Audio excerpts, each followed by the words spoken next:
I don't know when you're gonna read this, but I can tell you when it started. I was out for a walk alone in the woods when the entity came for me. It was beyond a blur. It was, for lack of a better term, absence of meaning. Where it hid, there were no trees. Where it crept closer, there was no grass. Through the arc it leapt at me, there was no breeze of motion. There was no air at all. As it struck, I felt a distinct sensation of claws puncturing me somewhere unseen, somewhere I'd never felt before. My hands, arms, even legs and torso seemed fine. And I wasn't bleeding, but I knew I'd been injured somehow. As I fearfully ran back home, I could tell that I was less. I was tired, and it was hard to focus. The solution at the early stage was easy. A big cup of coffee to help me feel normal again. For a while, that subtle drain on my spirit became lost in the ebb and flow of caffeine in my system. You could say my life began that week, actually, because that was when I met Mar. She and I got along great, though, to be honest, I'm pretty sure I fell in love with her over the phone before we even met. It was almost as if the strong emotions of that first week had made the entity fight back. It was still with me, latched on to some invisible part of my being. The first few incidents were minor, and I hardly worried about them. The color of my neighbor's car changed from dark blue to black one morning, and I stared at it before shaking my head and shrugging off the difference. 2 days later at work, my coworker's name changed from Fred to Dan. I carefully asked around, but everyone said that his name had always been Dan. I figured I'd just been mistaken. Then, as ridiculous as it sounds, I was peeing in my bathroom at home when suddenly I found myself on a random street. I was still in my pajamas, pants down, and urinating, but now in full view of a dozen plus people at a bus stop.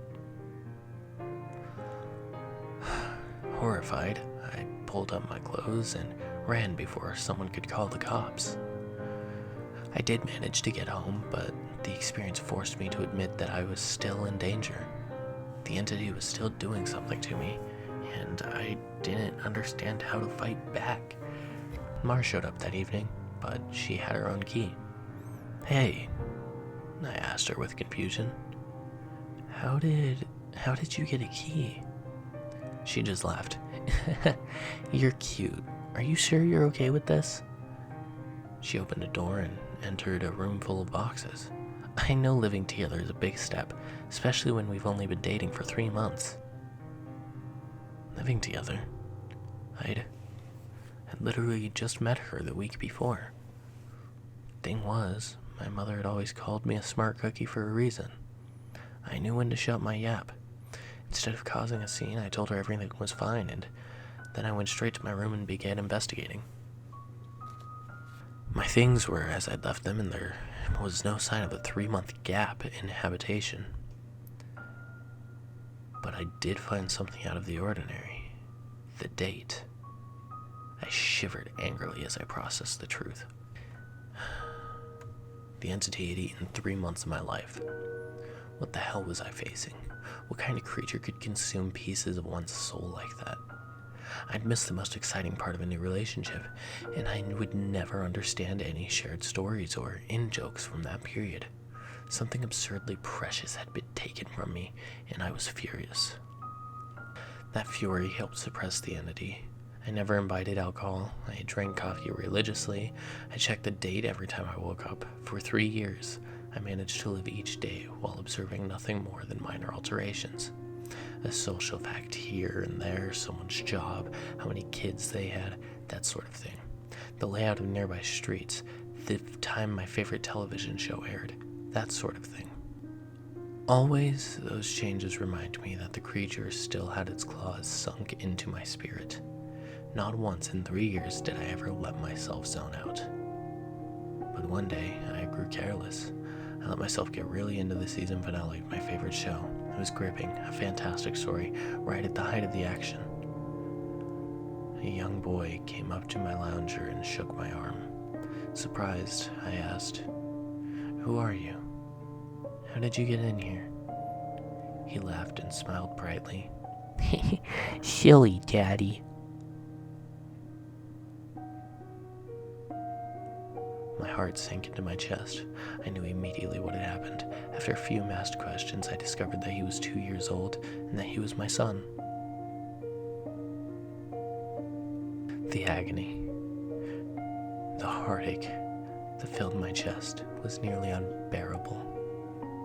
Not only had I missed the birth of my son, I would never see or know the first years of his life. Mara and I had obviously gotten married and started a family in the time I lost, and I had no idea what joys or pains those years contained. It was snowing outside. Holding my sudden son on my lap, I sat and watched the flakes fall outside. What kind of life was this going to be if slips in concentration could cost me years? I had to get help. The church had no idea what to do. The priests didn't believe me and told me I had a health issue rather than some sort of possession. The doctors didn't have any clue. Nothing showed up on their scans or tests, but they happily took my money for nothing in return. By the time I had ran out of options, I decided to tell Mar. There was no way to know what this looked like from her side. What was I like when I wasn't there? Did I take our son to school? Did I do my job? Clearly I did, because she seemed to be none the wiser. But I still had that horrible feeling that something must have been missing from her life when I wasn't actually inside my own head. But the night I had set up a nice dinner preparation, she arrived not by unlocking the front door, but by knocking on it. I answered and found she was in a nice dress. She was happily surprised by the setting of the table. "A fancy dinner on the second date? I knew you were sweet on me." Thank the Lord, I knew when to keep my mouth shut. If I had gone on about being married and having a son, she might have run for the hills. Instead, I took her coat and sat down for our second date. Through carefully crafted questions, I managed to deduce the truth. This really was our second date. She saw relief and happiness in me, but interpreted that as dating jitters. I was excited to realize that the entity wasn't necessarily eating whole portions of my life. The symptoms, as I was beginning to understand them, were more like consequences of a shattered soul. The creature had wounded me, broken me into pieces. Perhaps I was to live my life out of order, but at least I would actually get to live it.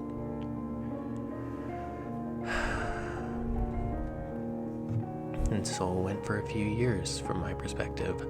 While minor changes in politics or geography would happen daily, major shifts in my mental location would only happen every couple months. When I found myself in a new place and time in my life, I just shut up and listened to make sure to get the lay of the land before doing anything to avoid making mistakes. On the farthest fling yet, I met my 6-year-old grandson, and I asked him what he wanted to be when he grew up. He said, "Writer." I told him that was a fine idea. Then, I was back to month 2 of my relationship with Mar, and I had the best night with her on the riverfront. When I say the best, I mean the best. Knowing how special she would become to me, I asked her to move in. I got to live through what I had missed the first go-round. I came to understanding that I was never mentally absent. I would always be there, eventually. When we were moving her boxes in, she stopped for a moment and said she marveled at my great love, as if I'd known her for a lifetime and never once doubted she was the one. The first time I truly laughed freely and wholeheartedly since the entity wounded me. She was right about my love for her, but for exactly the reason she considered a silly romantic analogy. I had known her my whole life. I'd come to terms with my situation and found peace in it. It wasn't so bad to have sneak peeks at the parts ahead. But, of course, I wouldn't be writing this if it hadn't gotten worse. The entity was still with me. It had not wounded me and departed, like I'd wanted to believe. The closest I could describe my growing understanding was that the creature was burrowing deeper into my psyche, fracturing it into smaller pieces. Instead of months between major shifts, I began only having weeks. Once I had noticed that trend, I feared that my ultimate fate would be to jump between times in my life, heartbeat by heartbeat, forever confused, forever lost. Only an instant in each time I would be able to speak with anyone else, never be able to hold a conversation, never express or receive love. As the true depth of that fear came upon me, I sat in an older version of me and watched snow falling outside. That was the one constant I had in my life. The weather didn't care who I was or what pains I had to face. Nature was always there. The falling snow was always like a hook that kept me in a place. The pure emotional peace it brought was like a panacea on my mental wounds. And I never yet shifted while watching the pattern of falling white and thinking of the times I'd gone sledding or built a snow fort as a child. Then a teenager touched my arm.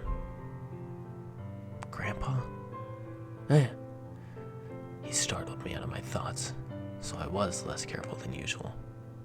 Who are you? He half grinned, as if not sure if I was joking.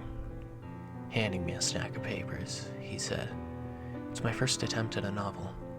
Would you read it and tell me what you think? Ah, of course. Pursuing that dream of being a writer, I see. He burned bright red. Trying to, anyway. All right, run off. I'll read this right now. The words were blurry and annoyed. I looked for glasses I probably had for reading. Being old was terrible, and I wanted to leap back to a younger year. But not before reading this first. I found my glasses in my sweater pocket, began leafing through paper. Mar puttered in and out of the living room, still beautiful, but I had to focus. I didn't know how much time I had there. It seemed we had relatives over. Was it Christmas? A pair of adults and a couple of kids I didn't recognize tramped through the doorway.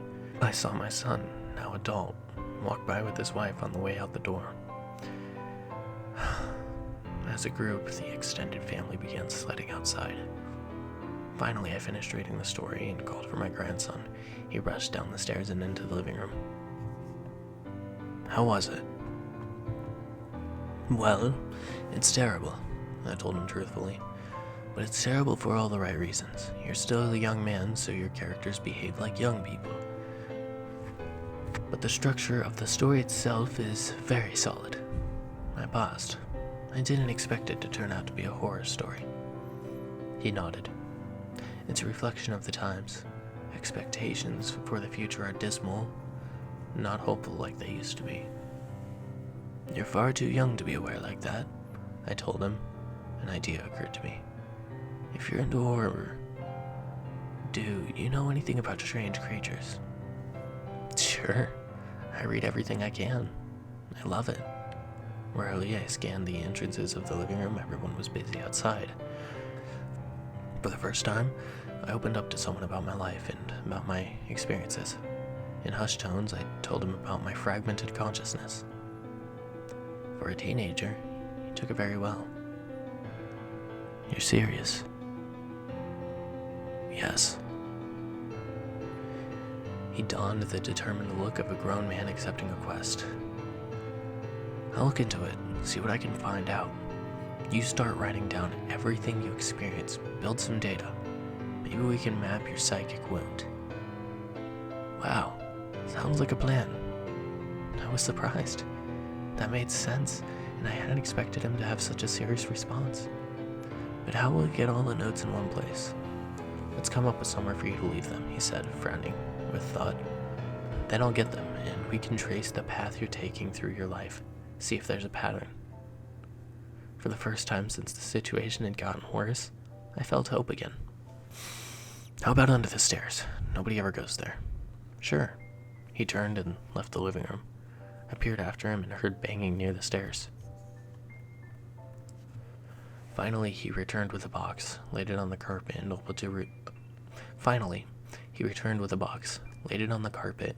opened it to reveal a bursting stack of papers. He explained, "Holy crap." But, of course, being a teenager, he didn't really say crap. I blinked rapidly, forgiving his cussing because of the shock. "Did I write those?" He looked up at me with wonder. "Yeah, or you will. You still have to write them and put them under the stairs after this." He gazed back down at the papers, then covered the box. "So you probably shouldn't see what they say. That could get weird." That much I understood. "Right." He gulped. "There's like 50 boxes under there, all filled up like this. Deciphering these will take a very long time." His tone dropped to a deadly seriousness. "But I will save you, Grandpa, because I don't think anyone else can." Tears flowed down my cheeks, and then I couldn't help but sob.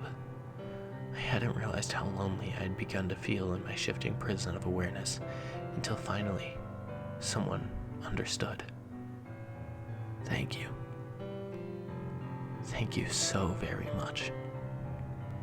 Then I was young again, and at work on a random Tuesday. Once the sadness and relief faded, anger and determination replaced them. After I finished my work, I grabbed some paper and began writing, while the weeks shifted around me. Those weeks became days, and then hours. I wrote every single spare moment about when and where I was, and I put them under those stairs.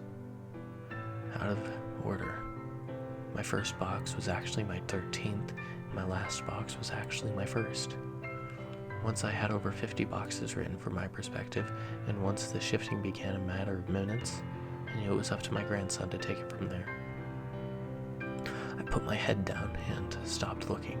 I couldn't stand the river of changing awareness any longer. Names, places, dates, jobs, and colors, people. They were all wrong and different. I'd never been older. I sat watching the snow fall, a man of at least 30 that I vaguely recognized entered the room. "Come on, I think I figured it out." I was so frail and moving was painful. "Are you him? Are you my grandson?" "Yes." He took me to a room filled with strange equipment and sat me in a rubber chair facing a large mirror, twice the height of a man. "The pattern has finally revealed itself." How long have you worked on this?" I asked him aghast. "Tell me you didn't miss your life like I'm missing mine." His expression was both stone cold and furiously resolute. "It'll be worth it." He brought 2 thin metal rods close to my arm and then nodded at the mirror. "Look, this shock is very calibrated." The electric zap from his device was startling, but not painful. In the mirror, I saw a rapid arcing light silhouette appear above my head and shoulder. The electricity moved through the creature like a wave, briefly revealing the terrible nature of what was happening to me. A bulging leech-like mouth was wrapped around the back of my head, coming down to my eyebrows and touching each ear, and its slug-like body ran over my shoulder and into my very soul. It was a parasite, and it was feeding on my mind. My now adult grandson held my hand as I looked in the horror. After a moment, he asked, "Removing it is going to hurt very badly. Are you up for this?" Fearfully, I asked, "Is Mara here?" His face softened. "No. Not for a few years now." I could tell from his reaction what had happened, but I didn't want it to be true. "How?" "We have this conversation a lot," he responded. "Are you sure you want to know? It never makes you feel better." Tears brimmed in my eyes. "And I don't care if it hurts, or if I die. I don't want to stay in a time where she's not alive." He made a sympathetic noise of understanding, and then returned to his machines to hook several wires, diodes, and other bits of technology to my limbs and forehead. While he did so, he talked. I've worked for 2 decades to figure this out, and I've had a ton of help from other researchers of the occult. This parasite technically doesn't exist on our plane. It's one of the lesser spawns of Ulbu, and it feeds on the plexus soul and mind in quantum consciousness/reality. When details like names and colors and objects change, you aren't going crazy. The web of your existence was merely losing strands as the creature ate its way through you. I didn't fully understand, and I looked up in confusion as he placed circles of electronics like a crown on my head in the exact line where the parasite's mouth had ringed me. "What's Ulbu?" He paused and grew pale. "I forgot that you wouldn't know. You're lucky, believe me." After a deep breath, he began moving again and placed his fingers near a few switches. "Ready?" This is carefully tuned to make your nervous system extremely unappetizing to the parasite, but it's basically electroshock therapy. I could still see Mars smile. Even though she was dead, I had just been with her moments ago. "Do it." The click of the switch echoed in my ears, and I almost laughed at how mild the electricity it was. It didn't feel like anything. At first. Then I saw the mirror shaking, and my body within that image convulsing. Oh no. It did hurt. Nothing has ever been more painful. It was just so excruciating that my mind hadn't been able to immediately process it. As my vision shook and fire burned in every nerve of my body, I could see the reflected, trembling light silhouette of the parasite on my head as it writhed in agony equal to mine. It had claws, 6 clawed, lizard-like limbs under its leech-like body, and it cut into me in an attempt to stay latched on. The electricity made my memories flare. Mars' smile was foremost, lit brightly in front of a warm fire as the snow fell past the window behind her. The edges of that memory began lighting up, and I realized that my life was one continuous stretch of experience. It was only my awareness of it that had been fragmented by this feasting evil on my back.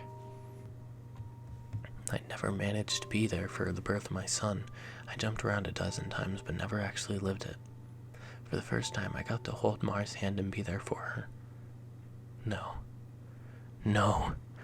That moment had shifted seamlessly into holding her hand as she laid on the hospital bed for a very different reason.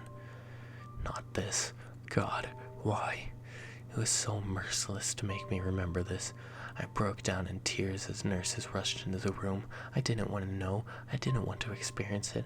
I'd seen all the good parts, but why? I hadn't seen this worst part. The inevitable end that all would face one day. It wasn't worth it. It was tainted. All the joy was given back 10,000-fold as pain. The fire in my body and my brain surged to sheer white torture, and I screamed. My scream faded into a surprised shout at the machines and electricity and the chair. It all faded away. Snow was no longer falling around my life. I was out in the woods on a bright summer day. Oh God. I turned to see the creature approaching me. It was the same absence of meaning, the same blank reality. It crept forward just like it did before, but this time it hissed and it turned away. I stood astounded at being young again and freed from the parasite. My grandson, he had actually done it. He had made me an unappetizing meal for the predator of mind and soul, so it moved on for a different snack. I returned home in a daze, and while I was sitting there processing all that had happened, the phone rang. I looked in awe and sadness. I knew who it was. It was Marjorie, calling for the first time. For some trivial reason she'd admit 30 years later was just made up to talk to me. But all I could see was her lying in the hospital bed dying. It was going to end in an unspeakable pain and loneliness. I would become an old man, left to sit in an empty house, his soulmate gone long before him. At the end of it all, the only thing I would have left, sitting and watching the falling snow. But now, thanks to my grandson, I would also have my memories. It would be a wild ride no matter how it ended. On a sudden impulse, I picked up the phone with a smile and I asked, "Hey, who's this?"